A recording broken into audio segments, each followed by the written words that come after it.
ಇಡೀ ದೇಶವನ್ನೇ ಬೆಚ್ಚಿ ಬೀಳಿಸಿರೋ ದೆಹಲಿಯ ಶ್ರದ್ಧಾ ಹತ್ಯೆ ಕೇಸ್ ಬಗೆದಷ್ಟು ಬಯಲಾಗ್ತಾ ಇದೆ. ರಕ್ತ ಪಿಪಾಸು ಆಫ್ತಾಬ್ನ ರಕ್ತ ಚರಿತ್ರೆ ಕೆದಗಿದಷ್ಟು ಕರಾಳ ರೂಪವನ್ನ ಪಡೆದುಕೊಳ್ಳುತ್ತಿದೆ. ಪ್ರೇಯಸಿಯ ತಲೆಬುರುಡೆಯನ್ನ 17 ದಿನಗಳ ಬಳಿಕ ಪಾಪಿ ಸುಟ್ಟು ಬೂದಿ ಮಾಡಿದಾನೆ ಅನ್ನೋ ಮಾಹಿತಿ ಬಹಿರಂಗವಾಗಿದೆ. ಶ್ರದ್ಧೆಯ ಪ್ರೀತಿಗೆ ಆಫ್ತಾಬ್ ಕೊಟ್ಟ ಬೆಲೆ ನಿಜಕ್ಕೂ ದಂಗು ಬಡಿಸುವಂತಿದೆ. ಆಫ್ತಾಬ್ನ ಪ್ರೇಮ ಪಾಶಕ್ಕೆ ಸಿಲುಕಿ ಶ್ರದ್ಧೆಯ ಪ್ರೀತಿಗೆ ಶರಣಾಗಿದ್ದ ಶ್ರದ್ಧಾಗೆ ಕಿರಾತಕ ಆಫ್ತಾಬ್ ಕೊನೆಗೂ ನೀಡಿದ್ದು 35 ತುಂಡಿನ ಸಾವಿನ ಶಿಕ್ಷೆ. ದೇಶವಾಸಿಗಳಿಗೆ ದಂಗು ಬಡಿಸಿದ್ದ ಈ ಕರಾಳ ಪ್ರಕರಣ ಬಗೆದಷ್ಟು ಬಯಲಾಗ್ತಾ ಇದೆ. ಮತ್ತಷ್ಟು ದಿನಗಳ ಕಾಲ ಆರೋಪಿಯನ್ನ ಕಸ್ಟಡಿಗೆ ಪಡೆಯಲು ಪೊಲೀಸರು ಪ್ಲಾನ್ ಮಾಡಿದ್ರು. ನಿನ್ನೆ ಭದ್ರತೆಯ ಕಾರಣಗಳಿಂದ ಆರೋಪಿ ಆಫ್ತಾಬ್ನನ್ನ ವಿಡಿಯೋ ಕಾನ್ಫರೆನ್ಸ್ ಮೂಲಕ ಮೆಟ್ರೋಪಾಲಿಟನ್ ಮ್ಯಾಜಿಸ್ಟ್ರೇಟ್ ಕೋರ್ಟ್ ಮುಂದೆ ಪೊಲೀಸರು ಹಾಜರುಪಡಿಸಿದ್ರು.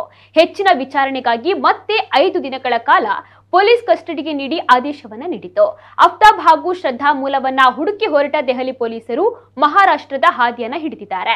ಕಳೆದ 6 ತಿಂಗಳ ಹಿಂದಷ್ಟೇ ದೆಹಲಿಗೆ ಶಿಫ್ಟ್ ಆಗಿದ್ದವನ ಜಾತಕ ಬಗೆಯಲು ದೆಹಲಿ ಪೊಲೀಸರ ಒಂದು ತಂಡ ಮುಂಬೈನಲ್ಲಿ ಬೀಡು ಬಿಟ್ಟಿದೆ. ಪ್ರಕರಣದ ಬಗ್ಗೆ ಗೊಂದಲದ ಹೇಳಿಕೆ ನೀಡ್ತಾ ಇರುವ ಆಫ್ತಾಬ್ನಿಂದಾಗಿ ಮಾಹಿತಿ ಪಡೆಯೋಕೆ ಪೊಲೀಸರು ಮಂಪರು ಪರೀಕ್ಷೆಯ ಮೊರೆ ಹೋಗಿದ್ದಾರೆ. ದೆಹಲಿ ಪೊಲೀಸರ ಮನವಿಗೆ ಮೊನ್ನೆ ಕೋರ್ಟ್ ಕೂಡ ಅಸ್ತು ಎಂದಿದೆ. ಸದ್ಯ ಮಂಪರು ಪರೀಕ್ಷೆಗೆ ಆರೋಪಿ ಅನುಮತಿ ಸಹ ಒಪ್ಪಿಗೆ ಬೇಕಿದ್ದು ಆಫ್ತಾಬ್ ಸಹ ಮಂಪರು ಪರೀಕ್ಷೆಗೆ ಸಮ್ಮತಿಸಿದ್ದಾನೆ. ಶ್ರದ್ಧಾ ಮೃತದೇಹವನ್ನ 35 ತುಂಡುಗಳನ್ನಾಗಿ ಕತ್ತರಿಸಿದ್ದ ಆಫ್ತಾಬ್ 17 ದಿನಗಳ ಕಾಲ ಫ್ರಿಡ್ಜ್ ನಲ್ಲಿ ಆಕೆಯ ತಲೆಯನ್ನ ಇಟ್ಟಿದ್ದು ಹಳೆ ವಿಷಯ.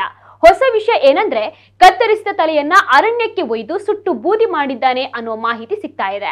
ಅಲ್ಲದೆ ಆಫ್ತಾಬ್ ವಾಸವಿದ್ದ ಅಪಾರ್ಟ್ಮೆಂಟ್ ನಲ್ಲಿ ಸರ್ಚ್ ನಡೆಸಿದ ಪೊಲೀಸರಿಗೆ ಅಪಾರ್ಟ್ಮೆಂಟ್ ಬಳಿಯ ಒಳಚರಂಡಿಯಲ್ಲಿ ಕೆಲ ಮೂಳೆಗಳು ಸಿಕ್ಕಿದ್ದು ಅದು ಶ್ರದ್ಧಾಳದೇ ಅನ್ನೋ ಅನುಮಾನ ಕೂಡ ವ್ಯಕ್ತವಾಗ್ತಾ ಇದೆ.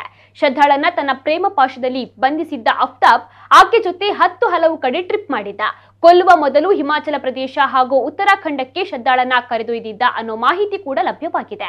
ಹೀಗಾಗಿ ದೆಹಲಿ ಪೊಲೀಸರು ಈ 2 ರಾಜ್ಯಗಳಿಗೂ ತನಿಖೆಗೆ ತೆರಳಿದ್ದಾರೆ. ಒಟ್ಟಿನಲ್ಲಿ ರಾಕ್ಷಸ ಮನಸ್ಥಿತಿಯನ್ನ ಆಫ್ತಾಬ್ ಅಳವಡಿಸಿಕೊಂಡಿದ್ದಾರೋ ಹೇಗೆ ಅನ್ನೋ ಸತ್ಯ ಮಂಪರು ಪರೀಕ್ಷೆಯಲ್ಲಿ ಹೊರಬೀಳಬೇಕಿದೆ. ಸಾಮಾಜಿಕ ಜಾಲತಾಣದಲ್ಲಿ ಹೆಸರು ಮಾಡಿದ್ದ ಆಫ್ತಾಬ್ ಬಲೆಯಲ್ಲಿ ಇನ್ನೂ ಹಲವು ಯುವತಿಯರು ಸಿಲುಕಿರೋ ಅನುಮಾನ ಕೂಡ ಇದ್ದು ಈ ದಿಕ್ಕಿನಲ್ಲೂ ತನಿಖೆ ನಡೆಯುವ ಸಾಧ್ಯತೆ ಇದೆ.